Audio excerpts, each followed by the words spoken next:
ఇవ్వండి పాలు తీసుకో. అక్కడ ఏమండి, ఇంత ప్రొద్దుపోయే వరకు మీరు మేలుకుని కూర్చుంటే ఆరోగ్యం పాడవదు. 11 అయింది. అవన్నీ రేపు చూసుకోవచ్చు, కానీ పాలు తాగి వెళ్ళి పడుకోండి. నీకు తెలియదు సీత, ఈ కాగితాలన్నీ రేపు పోస్టులో వెళ్ళాలి.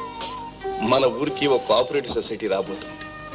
మన వాళ్ళంతా ఎంత పట్టుదలగా ఉన్నారో తెలుసా? ఇక బ్లాక్ మార్కెట్, కల్తీ సరుకు గొడవే ఉండదు. ముందు పాలు తీసుకోండి.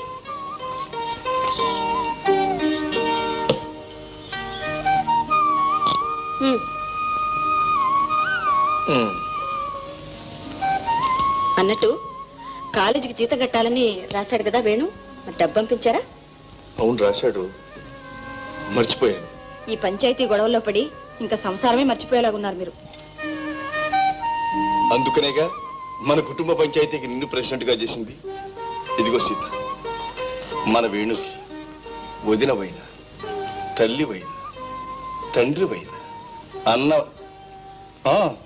అన్నవైన అన్నీ నువ్వే.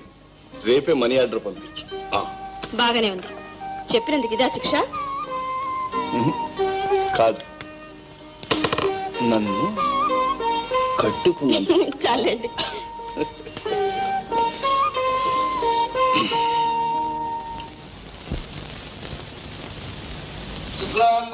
విష్ణు శశివర్ణం చతుర్భుజం ప్రసన్నవదనం ఛాయేత్ సర్వవిఘ్నోపశాంతయే. ఏం కావాల గోవిందయ్య? చాలా వంటాలన్నమాట. బోని బేరం వంటాలమా? దిక్కుమల్ల బేరం. కాసేపు ఉండవయ్యా. నీకేం కావాలమ్మా? 2 సార్లు బియ్యం. 2 సార్ల బియ్యం 4 రూపాయలు. అదేమిటయ్యా, కిందటి వారం 2 రూపాయలు పుచ్చుకున్నావుగా? క్రిందటి వారమే. ఈ వారం ధరలు పెరిగాయి. అవును, ఎప్పటికప్పుడు ధరలు పెంచేయమని పైనుంచి ఆర్డర్ వచ్చింది. నువ్వు అయినా మరి ఇంత దారుణమా స్వరూపం గారు? నన్నేం చేయమంటావయ్యా? ధరలు ఏమన్నా నా చేతిలో ఉన్నాయి కనుక నా అదుపులో పెట్టడానికి. పైన పెద్దవాళ్ళు పెంచేస్తున్నారు, మనం నోరు మూసుకొని ఊరుకుంటున్నాం. ఇంతకు మీకు కావాలా అక్కర్లేదా చెప్పండి? ఏం చేస్తాం కర్మ, ఇవ్వండి. చెవలయ్యా 2 సేర్లు.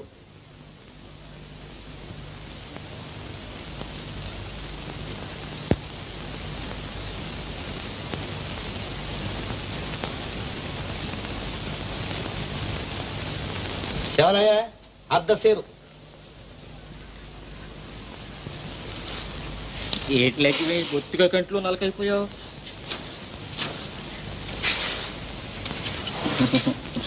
ఇంతేటి నోరు మూసుకుని పట్టుకెళ్ళ.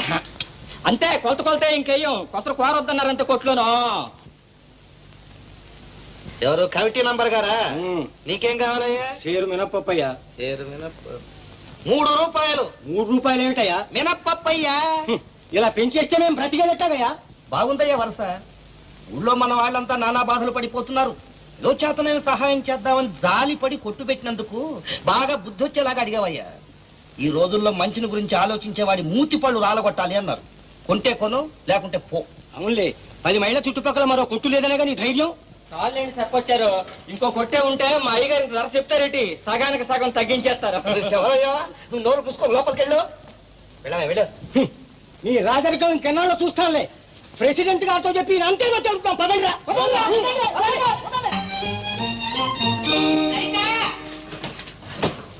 ఇంకా నువ్వు తెమ్మలేదే? ఎప్పుడు ఇంతే, తొందరగా రావే. అయిపోయిందమ్మా, వస్తున్నాను. భద్రా, ఏమిటండి? ఇంకా కాంతమ్మ గారింటికి వెళ్ళేదే? నేను వెళ్ళడానికి సిద్ధంగా ఉన్నా. ఇంకా మీ అమ్మాయి గారు ముస్తాబ్ అవ్వలేదు. ఏంటి? వెళ్తా ఇదిగో పేరంటంలో శనగలు ఇస్తారు, అవి కాస్త వేయించుకు తినేవు. ఎండబెట్టి తీసుకొచ్చి కొట్లో పోయి అమ్ముకుంటాను. ఆ మాత్రం నాకు తెలుసు. భద్రా, కాస్త మంచినీళ్ళు ఇవే. అక్కడున్నా ముంచు తాగండి.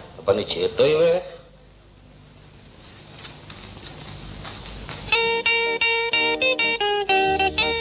అన్నయ్య, ఇప్పుడేనా రావడం? దిక్కుమాల ప్రయాణం. నిన్న బయలుదేరితే ఈ వాడు తెలియదు కప్పలాగా. ఈ పాటికి లండన్ 2 సార్లు వెళ్ళి రావచ్చు. పాపం, అంత అలసిపోవాలన్నమాట. అయితే కాలేజీకి సెలవులు ఇచ్చేసారా అన్నయ్య? ఇప్పుడెక్కడ సెలవులమ్మా? ఓహో అదా. లలిత, వేణు వచ్చే నెలలో గాని రాడు. ఓ అన్నయ్య, ఏమిటా మాటలు? నా దగ్గర నీ దబాయింపు. లలిత, నీ ప్రేమాయణం అంతా నేను ఎప్పుడో కనిపెట్టేశాను. నాన్న వింటారన్నయ్య? నాన్న ఇంట్లోనే ఉన్నాడా? మరి పెంకులు అవి ఎగిరిపోలేదే? అమ్మగారు కూడా ఇంట్లోనే ఉన్నారండి, లేకపోతే మీరు అన్నమాట కరకట్ట. అబ్బాయి వచ్చాడే, ఇదేనట్టు రావటం? అవునన్నా. ఆహా. ఎవరైనా ఇట్టా చిక్కిపోయావి, కాస్త ముందుగా ఉత్తరం రాస్తే చెవలైన స్టేషన్ పంపించడానికే. టైం ఏదమ్మా, హడ్డిలిపోయి కంగారుగా బయలుదేరి వచ్చాడు. హళ్ళిపోవడం ఎందుకురా, మేము బాగానే ఉన్నాంగా. అది కాదు నాన్న, పరీక్షకు డబ్బు కట్టాలని ఎన్ని ఉత్తరాలు రాసినా పంపకపోతే ఏం చేయను? అటు పరీక్ష ఇటు డబ్బు, అటు పరీక్ష ఇటు డబ్బు. డబ్బు పంపరా? మరి పంపాయని చెప్పా కదండి. ఇదొక పరీక్ష నాకు. అదేనే పంపుదామని అనుకుంటున్నాను.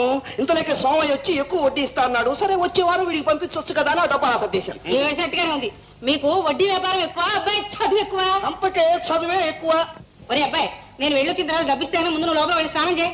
ఏమండదు, కుంపడ మీద నీళ్లు పెట్టాను, కాఫీ కలిపి అబ్బాయికి ఇచ్చి మిగతాది మీరు తాగండి. ఏమైంది అంతమ్మా, తొందరగా రావే, పేరెంట్ అంతా వచ్చి ఉంటారు. అయ్యగారు కాఫీ బ్రహ్మాండంగా కాస్తారండి. అందులో ఏ సందేహం లేదురా, కానీ అబ్బాయి తాగిన తర్వాత మిగతాదే మనకు. కూర్చోండి.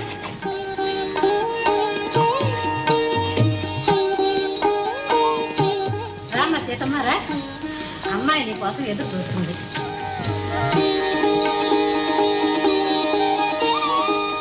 అబ్బాయికి ఏం పేరు పెట్టారు పిన్ని గారు? రవికుమార్. మంచి పేరు కదరా నాన్న. రవి ఇటు నాన్న, ఇటు చూడమ్మా. ఒకసారి ఒకసారి వచ్చావా సీత? పెందలాడే రమ్మంటే ఇప్పుడా వచ్చేది. ఎవరమ్మా ఆవిడి? మీ అమ్మాయితో అంత కలుపు కొలుతనంగా ఉంది. సీతమ్మ గారని మన ప్రెసిడెంట్ గారి భార్య, ఆయన తగ్గ ఇల్లాలు. ఇల్లాలు ఇటుక రాయి. మంచి మనిషిని మురిసిపోతున్నావు గాని ఇలా పిల్లవాడిని ఎవరి చేతికి పడితే వాళ్ళ చేతికి ఇవ్వకూడదు. గుడ్రాలు ముద్దు పెట్టుకుంటే బిడ్డలు కాస్త గడ్డలై ఊరుకుంటారు. వెళ్ళి కాస్త దృష్టించు. చాలేవునా మహా చెప్పొచ్చావు. ఇది నాలుక తాటి పట్టే, ఎవరికి తాటి పట్టిన తర్వాత నీకే అర్థం అవుతుంది. ఏమోయ్, ఇవాళ ఏమైనా వాయిదా ఇవ్వడం ఉందా లేదా? మేము ఇంకా బోర్డు నెలకి వెళ్ళాలి పేరెంట్ అని. ఇదిగో ఇచ్చేస్తున్నాను భద్రమ్మ గారు. ముందు ఆయన మా చేతికి ఇవ్వాలని. అవ్వా అవ్వా, ముందు ఆయన పిల్లా పీసు లేని వాళ్ళకి ఇచ్చుకుంటారా? నిత్తే పిల్ల పిల్లలు ఉన్నవారి ఇలాంటి పొరపాటు పని మరెప్పుడు చేయదు భద్రమ్మ గారు. సీత,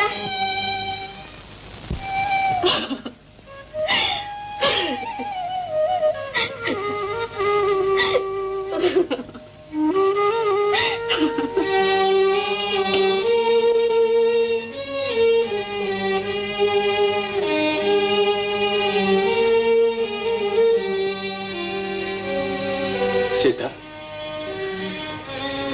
ఏమిటిలా చీకట్లో కూర్చున్నావు? లే సీత, సీత ఏడుస్తున్నావా? సీత, సీత. లక్ష్మి నాకంతా చెప్తే చచ్చ ఈ మాత్రానికి బాధపడితే విశ్వరూపం గారికి, వారి భార్య గారికి మనల్ని ఆడిపోసుకోవటం తప్ప వేరే పని లేదు. అసూయలతో కక్షలతో కుళ్ళిపోతున్న నీచులు వాళ్ళు. వాళ్ళ మాటలు కూడా లెక్క చేస్తే అది కాదండి, నాకు సంతానం లేకపోబట్టే కదా ఆవిడ ఆ మాట అనగలిగింది. నేను జీవితంలో ఎప్పుడూ ఎవ్వరికీ ఏ ద్రోహము చేయలేదు. మనస్ఫూర్తిగా భగవంతుడిని నమ్మి పూజించాను. ఇంకా నన్ను ఎందుకు ఇలా పరీక్షిస్తున్నాడో నాకు అర్థం కావడం లేదు. సీత, ఇప్పుడంటే ఇంకెప్పుడు పిల్లలు లేరు నన్ను. వేణు నీ బిడ్డ కాదు. కన్న ప్రేమ కంటే పెంచిన ప్రేమ గొప్పదంట.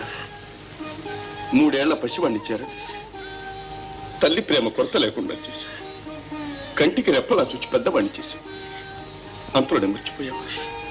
లేదండి, వేణు ఎప్పటికీ నా కొడుకే. సీత, సీత, ఇదిగో వేణు రాసి ఉత్తరం. వేణు రాశాడా? ఎప్పుడొచ్చింది? ప్రొద్దునొచ్చింది. ఆఫీస్ గొడవలో ఎవడే మర్చిపోయాను. కోపడకండి, చదవండి. చిరంజీవి వేణు, మీ వదిన హృదయపూర్వకంగా ఆశీర్వదించి వ్రాయినది. నీవు వ్రాసిన ఉత్తరం చూచి చెప్పలేని ఆనందం అనుభవించాను. నిన్ను చూచి ఎన్నాళ్ళు అయినందున నా మనసు ఎంతో బాధపడుతూ ఉంది. కంటికి దూరమైన కొడుకు గురించి కన్న తల్లి ఎంత తప్పించిపోతుందో నాకు ఈనాడు అర్థమవుతోంది. కానీ నువ్వక్కడ కష్టపడి పెద్ద చదువు చదువుతున్నావనే ఆనందమే నన్ను అన్నిటినీ మరిపిస్తూ ఉంది. పరీక్షలు చక్కగా వ్రాసి జయం పొంది వస్తావని ఆశిస్తున్నాను. నీ రాక కోసం మీ వదిన వెయ్యి కళ్ళతో ఎదురు చూస్తుందని మాత్రం మర్చిపోకు. ఇట్లు మీ వదిన సీత.